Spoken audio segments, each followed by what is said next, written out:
The coastal town of Mornington, Oregon, always woke beneath a blanket of fog. It rolled in from the Pacific like a ghost that never left, soft, gray, and strangely comforting. But for Frank Sanders, that fog had become something else entirely, a quiet reminder of everything he'd lost. It had been 22 years since his daughter Alicia vanished without a trace. No footprints, no note, no body. Just gone. The kind of disappearance that robs not only your sleep, but also your faith in time itself. That morning, Frank stood by the window of her bedroom, watching the mist swallow the lighthouse point in the distance. The beauty of Mornington, its towering cliffs and evergreen woods, had once filled him with pride. Now, it only mirrored the emptiness inside him. 22 years ago, a bright young girl named Alicia Sanders vanished after her high school graduation, without a trace. Her friends moved on, the police lost leads, and even her parents were told to accept the unknown. But one man never did. Her father, Frank Sanders. Decades later, while flipping through an old yearbook, Frank stumbled upon a single, overlooked clue. A clue that would reopen a cold case, unravel a web of obsession, and lead to a shocking discovery buried beneath the cliffs of Oregon. Before we dive into this haunting true story, tell us where you're watching from. And if you love emotional mystery stories, don't forget to like, subscribe, and stay with us till the very end. Turning from the window, Frank let his eyes drift over the room that had remained untouched for more than 2 decades. Alicia's posters, faded but defiant, still clung to the walls. Her closet was packed with clothes from a world that no longer existed. The blue sweater she loved, the prom dress she'd begged her mother to alter, the patched-up jeans that spoke of teenage rebellion. Even the faint scent of her vanilla perfume lingered, hauntingly familiar. "It's time," Frank murmured, echoing the words his wife, Elaine, had said the night before. They'd finally accepted what their hearts had resisted for so long, that Alicia wasn't coming home. Today, they would face the impossible task of sorting through her things, deciding what could be given away, what would go to storage, and what pieces of her life they would keep forever. He opened the window, and a draft of cool, salty air swept through, stirring the dust of 22 silent years. Frank sneezed, half laughing at himself, then began carefully folding Alicia's clothes. Each item carried a weight heavier than fabric. The sweater she'd worn on their last family picnic, the faded jeans from her high school camping trip, the summer dress she'd worn when she first got her driver's license. When he reached the shelf of school supplies, he paused. There, beneath a pile of old notebooks, was something he didn't recognize, a yearbook from Alicia's senior year. The sight of it made his chest tighten. Back then, neither he nor Elaine could bear to look through it. Seeing her smile captured in glossy print, surrounded by classmates who went on with their lives, it had felt like betrayal. Frank sat down on the edge of her bed and opened the book. The pages creaked softly, and for a moment, it was as if the house itself was holding its breath. He found Alicia's senior portrait, that radiant smile framed by curls that caught the sunlight. Her joy was so alive it hurt to look at. 22 years, he whispered, tracing her face with trembling fingers. "I need to learn how to remember you without this pain, sweetheart." His eyes drifted to the photo beside hers. Amy Davidson, Alicia's best friend. The girls had been inseparable once, sharing secrets, late-night study sessions, and dreams that stretched far beyond Mornington. After Alicia disappeared, Amy had visited for a while, bringing flowers, tears, and awkward silences. Then, quietly, she stopped coming. Curiosity flickered in Frank's mind. He flipped through the yearbook until he found Alicia's personal page, her senior quote, written when the future still felt limitless. "Thanks to Mom and Dad for always believing in me, to my teachers for pushing me to do better, and to my best friend Amy, don't forget to return my book, The Secret Garden, the illustrated edition. You old grandma. Love you forever." Frank smiled faintly at the note, but something about it tugged at him. A small, strange detail. The secret garden. He didn't remember Alicia ever owning that version of the book. And for the first time in 22 years, Frank felt a spark of something he hadn't dared to feel in decades. Curiosity. Something inside him whispered that this forgotten yearbook, this overlooked message, might finally open the door to the truth he'd been searching for since the fog first rolled in. Frank let out a quiet chuckle, the kind that lingered somewhere between warmth and sorrow. That teasing note Alicia had left for Amy was so perfectly her, playful and affectionate.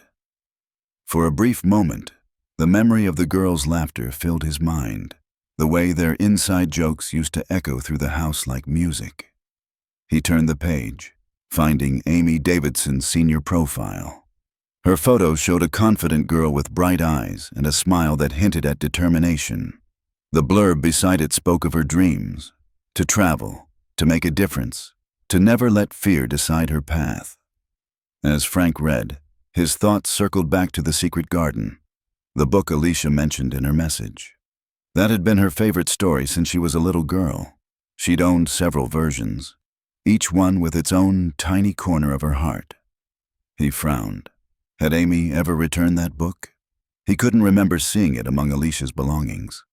The question, simple as it was, began to gnaw at him. Driven by that flicker of curiosity, Frank started digging through the boxes, stacked by the closet. The dust stung his eyes and made his throat itch, so he gathered the boxes and carried them downstairs to the living room, where the light streamed in through the wide bay window. There, he laid out every book, magazine, and notebook across the coffee table and floor, each cover a fragment of his daughter's vanished world. There were fantasy novels she'd adored, stacks of marine biology journals, even old issues of National Geographic, but no illustrated edition of The Secret Garden. Frank sat back, frustration and longing twisting inside him. Maybe Amy still has it, he thought. That small, missing detail suddenly felt like a thread he couldn't let go of. He flipped to the back of the yearbook, remembering that students had scribbled contact notes in the final pages. Sure enough, beside a doodle of a flower, Amy had written, "Call me anytime, BFF." Underneath was a phone number, scrawled in looping handwriting that looked as young and hopeful as the faces in those pages. Without thinking, Frank dialed the number. The line clicked, then a hollow voice told him the number was no longer in service. He wasn't surprised. 22 years had passed after all, but the finality of that automated tone still hit him hard. The front door creaked open. Elaine stepped in, her arms full of grocery bags from the farmer's market. The scent of fresh bread and strawberries filled the air, ordinary, grounding smells. But the sight that greeted her was anything but ordinary. The living room was covered in Alicia's books and papers, spread out like pieces of a puzzle. "Frank, what is all this?" Her voice carried that tight, brittle edge he knew too well, surprise laced with old pain. He rose to his feet quickly. "I was just going through Alicia's things like we planned." Her expression hardened, the kind of look that came from years of holding herself together. "We agreed to sort her things, not scatter them all over the house. I thought we were moving forward, Frank, not back." "I'm not dwelling," he said gently. "I found her yearbook. There was a note about a book, the one Amy borrowed. I just wanted to see if it was still here." Elaine's shoulders sagged with a long sigh. "A book? Frank, it doesn't matter anymore. Alicia's things are memories, not clues. We can't keep reopening these wounds. And Amy, she's probably forgotten all about that." Frank hesitated, then asked softly, "Do you know where Amy is these days?" Elaine began unpacking the groceries, her hand moving slower now. "I see her around sometimes, when I go into town. She lives in a camper out near the old marina, keeps to herself mostly." He nodded, an idea forming before he could stop it. "Maybe I'll visit her," he said quietly. "Not just for the book, of course. It's been so long. She was like family once." Elaine froze, then turned to face him fully. "Frank," she said, her voice firm but trembling, "I can't do that today. I don't have anything against Amy, but I'm not ready to see her, not after everything." Her words hung heavy in the air. And as the silence stretched between them, Frank realized something. Maybe, after all these years, the truth wasn't gone.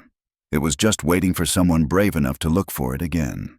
Elaine's voice softened, but her words carried that familiar edge of finality. Last night, we agreed to clean up and let go of hope, Frank. Going to see Amy today. It feels like undoing all of that. She gestured toward the living room, where Alicia's books and mementos still lay scattered across the floor like ghosts of a life interrupted. I'll stay here and get things ready for the attic, like we planned. If you want to go, that's your choice.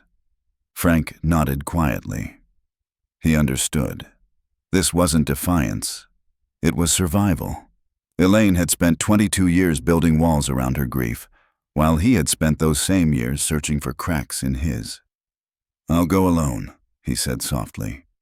Elaine hesitated, then pulled a small notepad from the counter and scribbled directions. She parks her camper by the old cedar grove near the marina, she said, her tone gentler now. But don't push her too hard, Frank. Alicia's disappearance, it broke Amy too. Those two were like sisters. He gathered the essentials, his phone, wallet, keys, and tucked the yearbook under his arm as though it were an artifact of something sacred. Before stepping out, he looked back. Elaine was already kneeling by the boxes, carefully stacking Alicia's books in tidy rows. The sight tugged at his heart. He knew she wasn't just cleaning. She was protecting herself from hope. Outside, Mornington was wrapped in its usual morning haze. The fog clung to the streets and drifted through the pines, softening the edges of everything it touched. Frank took a breath that felt heavier than air and started the car. The engine hummed against the quiet as he followed the twisting coastal road out of town, past weathered cottages and the endless sweep of the Pacific beyond. About 20 minutes later, the road curved toward a quiet stretch of land where several campers sat lined up against a grove of evergreens. Some looked lived in, surrounded by small gardens and makeshift decks strung with lights. Others were faded and still, like memories left behind. Frank pulled over near a weathered wooden sign that read Cedar Point Campground. He scanned the row of campers until he spotted a blue and white RV at the far end of the lot, exactly as Elaine had described. A man nearby was washing his own camper's windows, humming softly to an old country tune. "Excuse me," Frank called out, stepping closer. "I'm looking for Amy Davidson. Do you know which one's hers?" The man squinted toward the end of the row, then nodded. "That's her spot down there, the blue one with the potted fern by the steps. Nice lady. Keeps to herself mostly." Frank thanked him and made his way over. The camper was simple but cared for, with a few wildflowers growing in a pot by the door and a faded wind chime tinkling in the breeze. He paused, steadying his breath, then knocked. A few seconds passed before the door creaked open. Standing there was a woman in her early 40s, her once sunlit hair now streaked with silver, her expression cautious but kind. She looked at him blankly, polite but uncertain. "Can I help you?" Frank hesitated, realizing how much time had changed them both. The last time they'd met, Amy had been a teenager full of light and promise. Now, she was a woman carrying the quiet weight of years. "Amy," he said, his voice gentle. "It's Frank Sanders, Alicia's father." Her eyes widened instantly.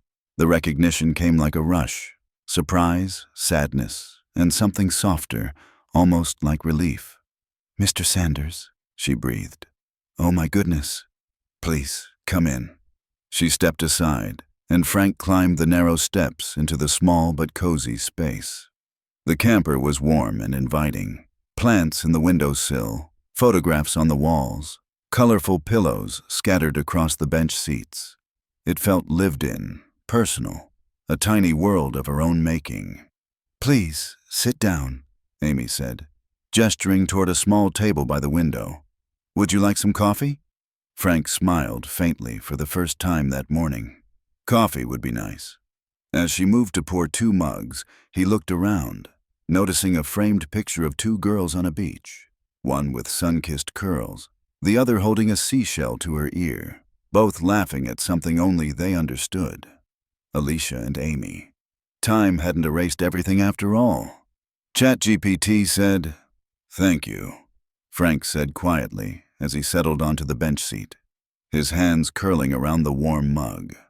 The aroma of freshly brewed coffee filled the small camper, mingling with the faint scent of pine drifting in through the open window. Amy moved with deliberate care, each motion measured, as though she were giving herself space to absorb the past that had suddenly stepped through her door. She finally sat across from him, folding her hands on the table. "What brings you here after all these years, Mr. Sanders?" she asked gently. Frank placed the yearbook on the table between them. The glossy cover caught a sliver of morning light, reflecting memories that neither of them had dared to revisit. "I found this today while cleaning out Alicia's room," he said, his voice low. "I realized I'd never really looked through it before." Amy's expression softened as she reached out to trace the cover with her fingertips. "I remember this," she murmured. "We spent hours signing each other's pages on graduation night." Frank flipped the book open to Alicia's profile and tapped the message about the secret garden. "I was curious about this book she mentioned. Did you ever return it to her?" A faint, bittersweet smile curved Amy's lips. "No, I didn't." She exhaled slowly, her eyes distant. "I was always forgetting things back then. Alicia used to tease me about it constantly. After she disappeared," her voice caught for a moment, "I just couldn't bring myself to give it up." She stood and crouched beside a cabinet tucked under the bed. After a moment of rummaging, she returned with a worn, beautifully illustrated copy of The Secret Garden. The spine was creased, the pages yellowed, but the gold-embossed title still gleamed faintly in the light. "I kept forgetting to return it," Amy said softly, running her thumb along the edge of the cover. "And when she vanished, it became the only piece of her I had left. Would you mind terribly if I kept it? It's precious to me now." Frank's throat tightened. He understood completely. "Of course. She'd have wanted you to keep it." Amy nodded gratefully, but when she handed the book to him, his fingers brushed against something wedged inside, an old magazine clipping used as a makeshift bookmark. Curious, Frank unfolded it. It was a torn page from a youth fashion magazine, featuring a glossy photo spread of teenage models in vintage clothes. One boy's face stood out immediately, sharp eyes, confident grin. Something about him stirred a faint memory. "Who's this?" Frank asked, pointing to the image. Amy leaned closer, squinting. "That's Jason Murray. He was in our class. Started modeling around sophomore year." Frank flipped back through the yearbook until he found Jason's photo near Alicia's. "Right, I remember now. Elaine once mentioned you were dating him back then." Amy's expression changed in an instant. The warmth drained from her face, replaced by surprise and a hint of something defensive. "That's not true at all," she said quickly. "I never dated Jason. I didn't even like him. He and Alicia were close for a while, though." Frank's brow furrowed. "Alicia? She never mentioned Jason to me. Neither did Elaine." "It was during our junior year," Amy explained, leaning back against the seat. "Jason had a crush on her for a while, but once we realized what kind of person he was, we both kept our distance. He could be manipulative, charming when he wanted something, but quick to turn cold when he didn't get it." Frank listened intently as Amy's gaze drifted to the window, her thoughts somewhere far away. "Still," she continued, "I do remember seeing them talking a few times during senior year. They seemed closer again, which confused me. Alicia even started asking strange questions about him." "What kind of questions?" Frank asked, his pulse quickening slightly. "She wanted to know if I thought someone like Jason could change," Amy said quietly. "If maybe he wasn't as bad as people thought. One night she even asked me to drive past his house. She said she just wanted to see where he lived." Amy gave a small, sad laugh. "I thought it was weird at the time, but that was Alicia. She had such a soft heart. She always wanted to see the good in people, even the ones who didn't deserve it." Frank's stomach twisted. "Did the police know about this when they investigated?" "Yes," Amy said, nodding. They talked to all of us. Me, Jason, everyone in our class. But by then, Alicia was dating Brandon Knox. He was their main suspect at first. Frank's breath caught. The name stirred something dark and long buried. A face he remembered only from a few photos and newspaper headlines. For the first time in years, the possibility of answers felt dangerously close. Frank eased his car to a stop along the curb, staring at the elegant two-story home that stood before him. The place looked like it had been pulled straight from a glossy magazine spread. Stone facade, pristine hedges trimmed with mathematical precision, and a silver SUV gleaming in the driveway. Everything about it screamed control, success, perfection. And yet, Frank couldn't shake the gnawing sense that something beneath all that polish was profoundly wrong. He sat there for a long moment, gripping the steering wheel, the yearbook still on the passenger seat beside him. He could almost hear Alicia's laugh echoing in his memory. Light, quick, full of life. What had drawn her here, even for a moment? What could possibly have connected his daughter to the boy who once modeled for teen magazines and now lived behind high walls and a closed gate? Finally, he stepped out, his shoes crunching softly against the gravel. The late afternoon sun cast long shadows across the quiet street. He approached the gate, glancing at the intercom before hesitating. This wasn't something he had planned to do. He only meant to drive by. But his curiosity, or maybe his desperation, overpowered his hesitation. He pressed the button. A voice came through, deep and slightly distorted. "Yes?" "Hi," Frank said, trying to sound casual. "I'm looking for Jason Murray. Is he home?" There was a pause, too long to be polite. "Who's asking?" "My name's Frank Nolan. I used to teach at Mornington High. I think Jason was one of my students." Another silence. Then the gate buzzed open. Frank's pulse quickened as he walked up the stone path. The front door opened before he could knock. Jason Murray stood there, mid-30s now, tall, athletic build, the kind of man who'd never had to wonder if people noticed him. He wore a tailored white shirt, sleeves rolled neatly to his forearms, and his expression hovered between curiosity and wariness. "Mr. Nolan," Jason said finally, recognition flickering in his eyes. "This is unexpected."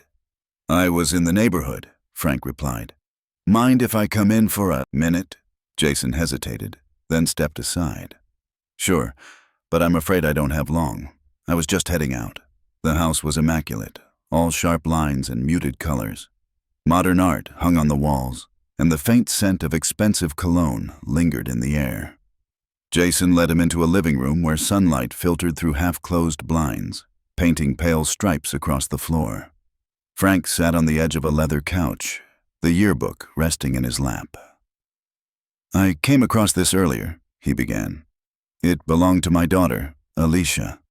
Jason's eyes flickered toward the book, and then away, just as quickly. "I remember her," he said, his tone neutral. "That was a long time ago." "Not for me," Frank said quietly. "For me, it's every day." Jason shifted, crossing his arms. "I told the police everything back then. I didn't know what happened to her." "I'm not accusing you of anything," Frank said, though his voice was taut. I found something today. A torn magazine page with your photo. It was used as a bookmark in one of her books." For a split second, Jason's calm exterior cracked. He blinked, then forced a short laugh. "That's strange. I guess she thought it was funny. Or maybe she liked the layout. I don't know." Frank studied him closely. "Amy told me you and Alicia were close for a while." Jason's jaw tightened. "That's not true. We talked a few times, that's all. People like to remember things differently after so many years." Frank's eyes drifted to a framed photograph on the mantel. Jason standing beside a blonde woman and a young boy, smiling at the camera. The boy's age struck him, maybe 12. The same age Alicia had been when she first told him she wanted to be a journalist. Something inside him twisted. Jason noticed his stare. "My wife and son," he said quickly. "We've built a good life here." Frank rose slowly. "Good for you," he said, but his tone was distant. One last thing. Did Alicia ever visit you after graduation? Jason frowned. No. Why would she? Frank nodded, pretending to accept the answer, though his gut told him otherwise. Thank you for your time. As he stepped back outside, the sun had dipped lower, and the air carried a chill. He glanced once more at the perfect lawn, the perfect house, the perfect man behind the door, and for the first time in years, he felt something he hadn't in a long time. Not closure, suspicion. He climbed back into his car, the yearbook still open beside him. His phone buzzed, a voicemail notification from Detective Ron Keller. Frank pressed play, and the detective's gravelly voice filled the car. Frank, I got your message. Funny timing. You mentioned Jason Murray. I was just reviewing something from the old case. Call me back. You'll want to hear this. Frank stared through the windshield at Jason's immaculate home as the pifun message ended. The world around him seemed to hold its breath. Whatever peace he'd promised Elaine would have to wait, because something about Jason Murray's story didn't add up. The Murray property loomed over the rest of the neighborhood like a quiet declaration of victory. The manicured hedges, polished stone columns, and gleaming windows all testified to Jason's success since high school. Success that now felt eerily pristine, almost too perfect. Frank parked across the street, his eyes fixed on the sprawling house as he sat in silence, engine idling. A few minutes later, the front door opened. Jason Murray stepped out, looking every bit the man the world expected him to be. Early 40s, still handsome, carrying the easy confidence of someone who'd never stumbled publicly. Beside him was a younger woman, stylish, laughing at something he said. Frank watched as Jason escorted her to a sleek car, placed a casual kiss on her cheek, and waved as she drove away. For a brief second, the scene could have been mistaken for ordinary. A charming goodbye between friends, or perhaps something more. But then Jason turned, his gaze sweeping the street. When his eyes locked onto Frank's car, his expression sharpened instantly. Frank froze. He realized too late that his windows weren't tinted. Jason could see him, clearly. The two men stared at each other for a long, uneasy moment before Jason's posture changed. His shoulders squared, his chin lifted, not with recognition, but with suspicion. Frank exhaled slowly, knowing it was too late to pretend otherwise. He turned off the engine, stepped out of the car, and approached the gate with cautious resolve. "Good afternoon," he called, forcing a polite smile. "Jason Murray, isn't it?" Jason didn't smile back. "Who are you, and why are you watching my house?" His tone was sharp, the kind that came from someone used to being in control, and not appreciating when that control was challenged. "Are you paparazzi, a reporter?" Frank shook his head. "No, I'm sorry. I didn't mean to intrude. My name's Frank Sanders." He hesitated, steadying his voice. "I'm Alicia Sanders' father. She was in your graduating class. She went missing 22 years ago." Jason's expression changed instantly, not with sympathy but with calculation. His eyes narrowed. "What do you want?" "I just wanted to ask a few questions," Frank said carefully. "I heard there was a reunion here last weekend. Someone mentioned you might have been close to her back in school." "Who told you that?" Jason snapped. "Amy," Frank replied, trying to keep his tone calm. Jason's jaw tightened. "She didn't even come to the reunion. You shouldn't believe everything you hear." "I'm not trying to cause trouble," Frank said quietly. "I'm just looking for answers. It's been 22 years, and we still don't know what happened to my daughter." Jason's response came fast, too fast. "Why are you asking me? I was never her boyfriend. I barely even knew her. I told the police everything back then. I don't appreciate being dragged into this again." Frank blinked, startled by the hostility in Jason's voice. "I never said you were her boyfriend. I just heard you were close, that's all." Jason let out a humorless laugh. "If we ever talked, it was probably because I borrowed money or needed homework help.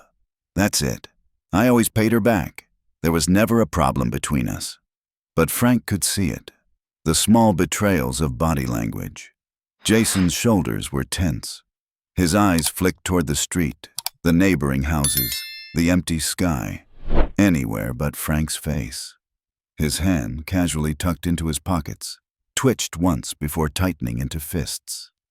"I don't understand why you're here," Jason continued, his voice rising. "I have a reputation to protect. I don't want people seeing us talking and thinking there's some kind of scandal. I've built something since those days, and I won't let anyone drag me back into the past." Before Frank could respond, Jason turned sharply and started walking back toward the house. "You should leave," he called over his shoulder. "I have nothing else to say about Alicia Sanders." Frank stood frozen at the gate, his heart pounding. The conversation had lasted only minutes, but the air between them felt heavy, charged. There was something about Jason's defensiveness, his fear, even, that didn't fit the man's confident facade. Why would a successful businessman care so much about a few harmless questions? As the front door slammed shut, Frank finally turned back toward his car. His hands trembled slightly as he gripped the steering wheel. He felt foolish, not for coming, but for hoping that after all these years, someone might finally give him a real answer. "I promised Elaine I'd stop," he muttered, shaking his head. "I promised we'd close this chapter." But as he cast one last look at Jason's immaculate home before pulling away, Frank couldn't shake the feeling that he had just walked straight into the middle of a story far from over, one Jason Murray was desperate to keep buried. Frank could feel it happening again, that quiet pull into the undertow of obsession he'd promised himself he would never return to. For years after Alicia vanished, his every breath had been consumed by questions, his every waking thought orbiting around one unbearable truth. No answers, no closure. Now, as he steered down the misty road back toward Mornington, the familiar ache returned. His rational mind told him Jason's hostility was just that, an overreaction from a man caught off guard. But beneath that thin layer of logic, something primal stirred. No, that wasn't just annoyance, Frank thought. That was fear. Jason hadn't just wanted Frank gone. He'd wanted the past buried. Frank tightened his grip on the steering wheel, trying to shake it off. Elaine's voice echoed in his head. "We're moving forward, Frank. No more ghosts." He'd promised her, promised that today would be the end of the search, the day they finally began to heal. But as the coastal fog rolled low across the windshield, Frank found himself turning not toward home, but toward Mornington Memorial Funeral Home. If they were truly going to move on, maybe it was time to give Alicia a memorial. No answers, no body, but at least something tangible, something they could stand beside and say goodbye. Inside, the funeral home smelled faintly of lilies and polished wood. A soft-spoken receptionist handed Frank a brochure. He thanked her mechanically, barely seeing the print on the glossy pages. His mind wasn't on caskets or flowers. It was somewhere else entirely. When he stepped back out into the fading afternoon light, movement across the street caught his eye. Frank froze. There, walking out of the hardware store, was Jason Murray. Frank's pulse quickened as he instinctively stepped behind a nearby parked car. Jason carried a shovel in one hand and a small wooden box in the other. He paid the cashier, thanked him curtly, and stepped back into the sunlight. Frank watched, heart pounding, as Jason opened the trunk of his sleek black SUV and carefully set the items inside. Then Jason locked the trunk and walked next door, into the floral shop. Minutes passed. When Jason emerged, he held a bouquet of white hyacinths. Frank's breath caught. White hyacinths, Alicia's favorite flower. For a long moment, the world around him seemed to fall silent. He could hear only his heartbeat. It could have been a coincidence.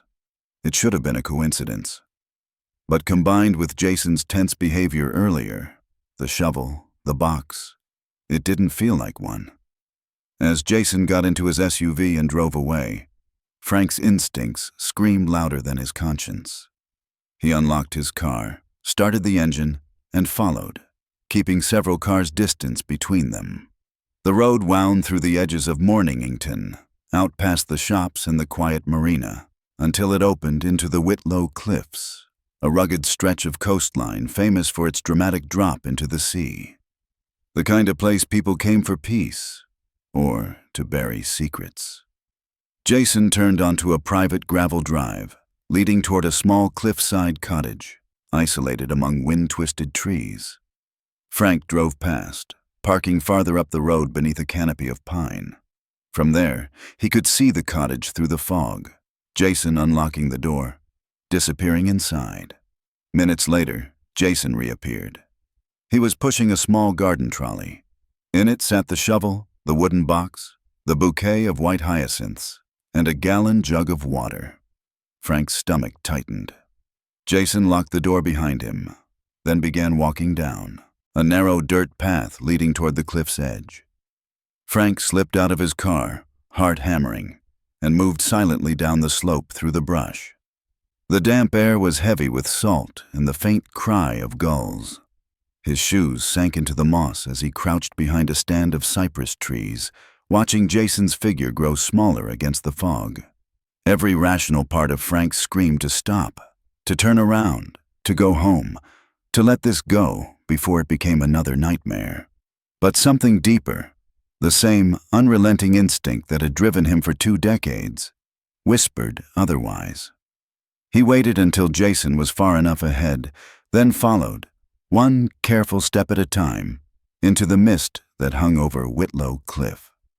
The narrow dirt path winds through scrubby pines and wildflowers, sunlight flickering through the branches. The air is heavy with salt and distant surf. Frank moves cautiously, keeping a safe distance behind Jason, who leads the way through the twisting path.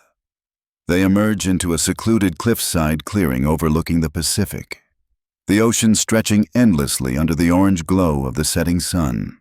From behind a large, jagged rock, Frank watches.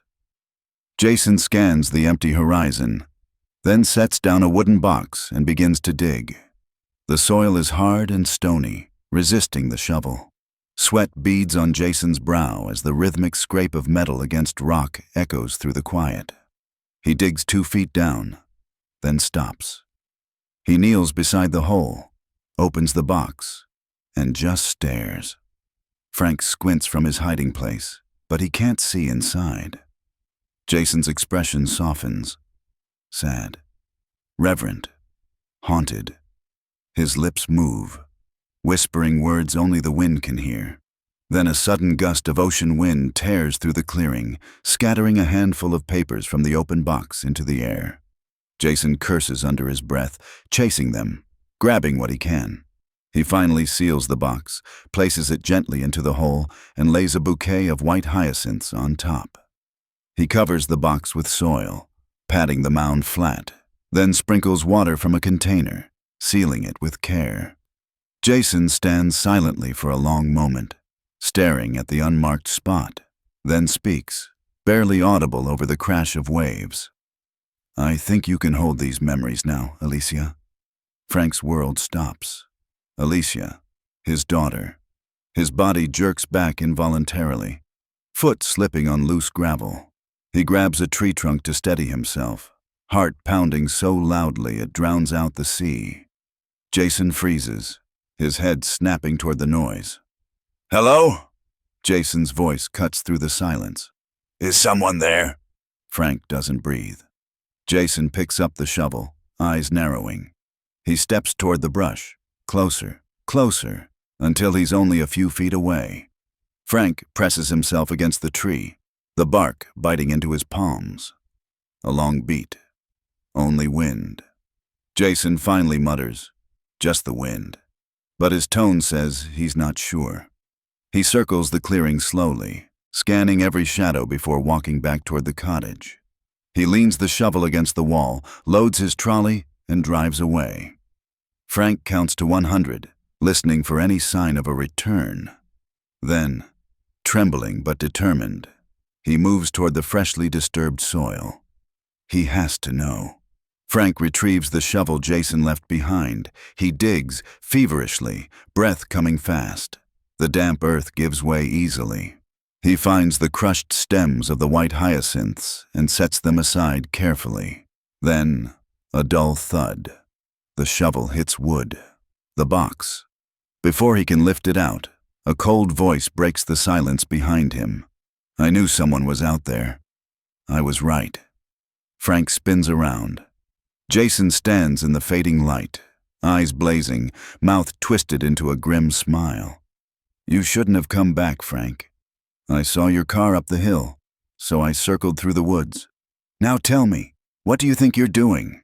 Frank grips the shovel, heart hammering, halfway between fear and defiance.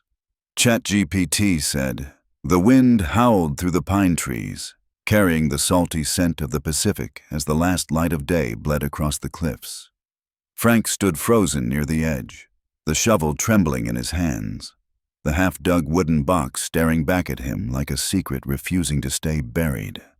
Across from him, Jason gripped his own shovel tightly, his chest heaving, eyes burning with panic and rage. I heard you say my daughter's name, Frank said, his voice shaking but firm. What did you bury here, Jason? What does Alicia have to do with this? Jason's face twisted in anger. You don't know what you're talking about. You shouldn't be here. Frank took a step closer, gaze locked on the dirt-covered box. I'm going to find out. Stop, Jason shouted, pulling a gun from his jacket. Drop the shovel. Frank froze, the wind whipping his gray hair. I'm calling the police, he said hoarsely. They need to see this. You can shoot me if you want. I'll see my daughter again. But one button is all it takes for them to find us. Jason lunged forward, striking the phone from Frank's hand. It slid across the ground, spinning dangerously close to the cliff's edge. No, Frank yelled, kicking the gun from Jason's grip. The weapon tumbled over the edge and vanished into the surf below. He dove for the phone, catching it just before it slipped away, and pressed the SOS button without hesitation. Jason, stop this, Frank pleaded, stumbling backward. The police are coming. Just tell the truth. Alicia's gone. Nothing you hide can change that now. Jason's voice cracked with desperation. You don't understand. I still have everything to lose. My company, my name. I can't let this destroy me. Frank's eyes filled with tears. Did you kill my daughter? If you loved her, why did you hurt her? Jason's expression faltered. I didn't know what I felt for her, he said, voice trembling. She should have stayed away. She shouldn't have made me feel like that. And you should have protected her better. What are you saying? Frank whispered, horrified. Jason's voice rose, shaking. You never knew her like I did. She kept coming back, over and over, until the end. She betrayed me. With a sudden roar, Jason lunged. The shovel struck Frank's shoulder, and the older man fell hard to the ground. Jason's hands clamped around his throat, squeezing.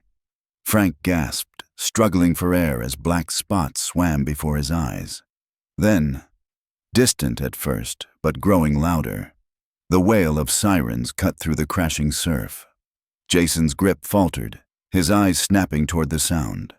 Red and blue lights flashed through the trees as multiple police cars sped down the narrow dirt road toward the cliffs. Let him go! Hands where we can see them! An officer shouted. Jason froze. The shovel slipped from his hands and hit the ground with a heavy clang. Two officers rushed forward, forcing him to the ground and snapping handcuffs around his wrists as they read him his rights. Frank collapsed beside the disturbed earth, coughing and gasping for breath. The scent of white hyacinths, Alicia's favorite flowers, lingered faintly in the air. He looked down at the half-buried wooden box, tears welling in his eyes. For 22 years, he had lived with questions. Now, standing on the windswept cliff where his daughter's name had just been spoken aloud, he finally felt the weight of the truth closing in. The ocean roared below, endless and cold, as if carrying Alicia's memory far beyond the horizon. Frank closed his eyes. The wind brushed his face like a whisper, soft, fleeting, almost like goodbye. On the back of each photo were short, haunting phrases written in Alicia's handwriting, shaky, uneven, and filled with emotion. You said you'd stop. Please don't show anyone. I thought you cared about me." Detective Ramirez's jaw tightened as she read the notes. "These were written by Alicia," she said quietly. "The handwriting matches samples from the original case file." Frank's face went pale. He gripped the side of the police vehicle for support, his breath shallow. He took those pictures of her?" he managed to whisper. "It appears so," Ramirez replied grimly. "And given what he said to you about Alicia holding these memories now, he likely kept this box hidden all these years as some kind of twisted keepsake." The forensic technician continued sorting through the box.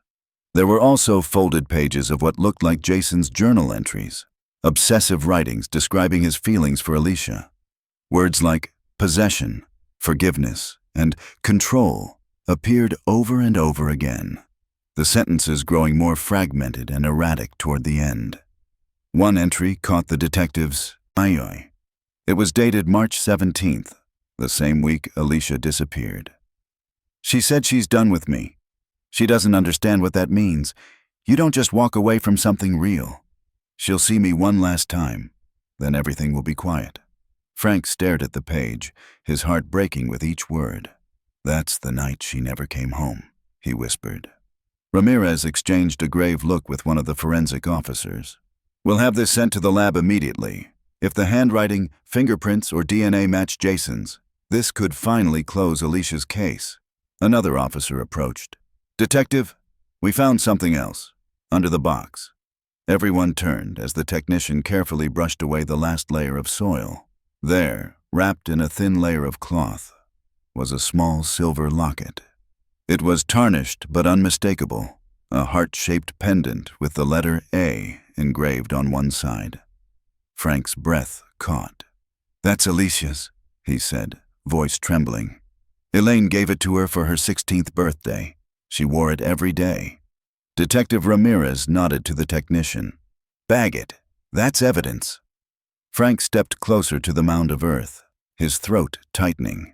"For 22 years, we searched everywhere. We thought maybe she ran away, or that she'd been taken by a stranger, but she was here, all along." The detective placed a gentle hand on his shoulder. "You did the right thing coming here today, Mr. Sanders. Whatever happens next, Jason Murray's not going anywhere. He'll answer for what he's done." Frank nodded numbly, staring at the distant horizon where the sky met the sea. The wind carried the faint scent of hyacinths, Alicia's favorite, from the disturbed soil.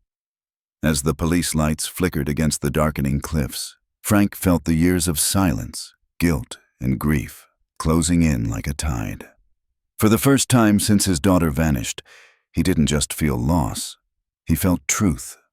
The waves crashed far below, erasing the footprints around the grave as the last of the sunlight disappeared into the ocean. The sea was calm that morning, unnaturally calm, as if the ocean itself had been holding its breath for 22 years. A cluster of small boats floated in a slow, somber circle just off Whitlow Cliff, their engines silent. The only sound the rhythmic lap of the waves against their hulls. Frank stood at the bow of one of them, a small wooden urn clutched tightly in his hands. The name engraved on it, Alicia Sanders, gleamed faintly in the sunlight. Beside him, Elaine stared out at the horizon, her face drawn and pale, but steady. She'd insisted on carrying the flowers, white hyacinths, the same kind Alicia had loved. Amy stood a few steps behind, tears glinting in her eyes as the wind tousled her hair. Detective Ramirez was there too, quietly observing from another boat, her expression solemn. She had seen too many scenes like this, but this one, this family, had stayed with her. Frank cleared his throat, his voice breaking the silence. "For 22 years we prayed for this day. We searched every mile of these cliffs, hoping for a sign, anything. I used to imagine her walking through the door, smiling, saying it was all a mistake. But now," he paused, his hands trembling, "now, I know she never left us. She was just waiting to be found." Elaine placed her hand over his, steadying him. Together, they leaned over the railing. The urn tilted gently, and a thin stream of ashes spilled into the Pacific, carried away by the wind. The hyacinths followed, bright white petals scattering across the waves, drifting apart and then coming together again, as if refusing to be separated. Amy whispered through her tears. She used to say the ocean made her feel free. I guess now it finally has. The sun dipped low, painting the water in shades of gold and rose. The cliffs behind them glowed softly in the evening light. No longer a place of horror, but a silent witness to the truth finally laid bare. Frank closed his eyes, his voice trembling with both grief and peace. She's coming home, he murmured again. Our little girl's finally free. As the boats slowly turned back toward shore, the wind picked up, gentle, almost tender, carrying with it the faint scent of hyacinths and salt. And for the first time in over 2 decades, the Sanders family didn't feel lost anymore. They felt heard. They felt seen. And in the fading light of that Oregon evening, they felt something even rarer: closure. The ocean stretched endlessly beneath a sky the color of ash and gold. In the lead boat, Frank and Elaine Sanders stood shoulder to shoulder, their faces pale but calm, a calm that only comes when grief has nowhere else to go. Beside them were Amy Davidson, Alicia's lifelong friend, Detective Ron Keller, gray-haired and solemn, who had come out of retirement for this final farewell, and Detective Ramirez, the woman who had finally brought the truth into the light. Behind them, a small procession of boats followed quietly. Former classmates, teachers, and the principal of Mornington High School, all faces from a past that had been frozen in the summer of Alicia's disappearance 22 years ago. The town had been holding its breath for over 2 decades, and now that the truth was out, Jason Murray arrested, Alicia's remains recovered, the air itself seemed to tremble with release. Frank stood at the bow, clutching the small urn. The weight of it was far greater than its size. He had spent sleepless nights deciding where she should rest, but in the end, he and Elaine agreed. Alicia belonged to the sea, the ocean she loved, the ocean that had called to her since childhood. The minister's voice rose over the water, carried by the breeze. Today, we gather to finally say goodbye to Alicia Sanders. For 22 years, her family and friends carried the weight of not knowing, the silence, the absence. Today, we lay that burden down and commit Alicia's spirit to the sea, where she will never again be bound or restrained. Elaine stepped forward, her trembling hand resting on Frank's arm. Her voice was soft, but it carried, sure and strong. Alicia loved the ocean. She wanted to be a marine biologist. She used to say the sea felt that it listened. I think she'd be happy knowing that now. She's part of it. Frank opened the urn. Together, he and Elaine tilted it gently, and a silver cloud of ashes spiraled into the wind. The waves took her, piece by piece, until she was gone, free at last. From the surrounding boats, white hyacinths rained down onto the water, floating together like a soft white garden. Amy stepped to the edge, holding a small, worn copy of The Secret Garden, Alicia's favorite book. Her voice broke as she whispered, "Goodbye, my friend. I'm sorry I never gave this back." She let it fall, the book landing softly among the flowers before slowly sinking beneath the waves. As the boats began their quiet journey back toward the shore, Detective Ramirez approached the Sanders with the final piece of the story. Her tone was steady, but her eyes were full of compassion. "Jason confessed," she said. "We finally have the whole truth." Frank said nothing. He only tightened his grip on Elaine's hand. Ramirez continued, her words measured. He said he couldn't let Alicia go, that after she broke up with him, he begged her to pretend they were together, to tell everyone she'd gone away alone. When she refused, he snapped. He kept her at the cottage for several days. When she tried to escape, they struggled at the cliff's edge. The detective paused, her voice quiet now. According to him, she almost pushed him off, but he overpowered her, And in that moment, he panicked. Frank closed his eyes. He didn't need to hear more. He could see it. The cliff, the fear, the betrayal, and then the silence that had followed for 22 long years. The ocean wind brushed his face, carrying with it the faint scent of salt and flowers. He turned toward the horizon, where the sky met the sea, and whispered, "It's over, sweetheart. You can rest now." The waves shimmered in the golden light of dusk, as if the ocean itself had heard him. In his rage, Jason had overpowered Alicia and struck her multiple times with rocks. When he realized what he had done, that she was gone, panic consumed him. Instead of calling for help, he buried her body near the cliff, hiding the truth and convincing himself it would never resurface. Amy wiped away fresh tears as Detective Ramirez finished recounting Jason's confession. "I remember when Alicia first started asking me about Jason," she said quietly. "She used to wonder if people could really change. I never understood why she was so curious about him, especially when she used to say she didn't like him. I had no idea they were secretly involved." She turned toward Frank and Elaine, her face pale and streaked with tears. "I'm so sorry. If I had known, maybe I could have warned her, protected her somehow." "None of this is your fault, Amy," Elaine said softly but firmly. "Jason was manipulative.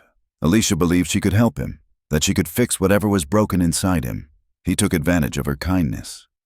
Ron Keller, the retired detective who had spent years searching for Alicia, spoke with quiet regret. "We never suspected him," he said, shaking his head. "Since Alicia never publicly dated him, and Jason had no criminal record, our focus went elsewhere. We thought Brandon Knox was the one. He was the known boyfriend at the time. Jason just slipped through the cracks. And when he left town a few years later, no one ever looked his way again." As the boats returned to shore, Frank turned one last time toward the open sea. The white hyacinths still floated in the fading light, drifting together on the gentle waves like a living memorial. 22 years of uncertainty had finally come to an end. The pain wasn't gone, would never truly be gone. But there was peace now, a fragile sense of closure that allowed him to breathe again. That evening, Frank and Elaine sat together on their back porch, watching the sun dip below the horizon. Between them, on the small wooden table, sat a framed photo of Alicia. Not her formal senior portrait, but a candid shot. Laughing on the beach, hair wild in the wind, eyes bright with joy. "I think we can finally move forward now," Elaine said softly, her fingers brushing against Frank's hand. "Not by forgetting her, but by remembering her as she truly was. Vibrant, loving, full of compassion." Frank squeezed her hand gently. "She was so much like you," he said. "That same need to see the good in people, to help them become better." Elaine smiled faintly. "And she had your stubbornness. Once she believed someone was worth saving, nothing could change her mind." They sat in silence for a while, the quiet between them no longer heavy with grief but light with shared remembrance. The years of pain had not destroyed them. It had bound them closer, shaped them into something unbreakable. "I keep thinking about how young she was," Frank murmured at last. "How innocent. She really believed love could change people." Elaine nodded, eyes glistening. "It's not wrong to believe that," she said. "The world needs people like her, people who see the good, even in the broken. Alicia's mistake wasn't in believing people could change. It was thinking she could be the one to make it happen." Frank looked at her, his eyes reflecting both sorrow and gratitude. "I just wish she'd told us. Maybe we could have helped her see the danger." Elaine reached for his hand again. "We'll never know," she whispered. "But wherever she is, I believe she knows how much we loved her, and that we never stopped searching." As night settled over Mornington, the stars shimmered above the dark, whispering ocean.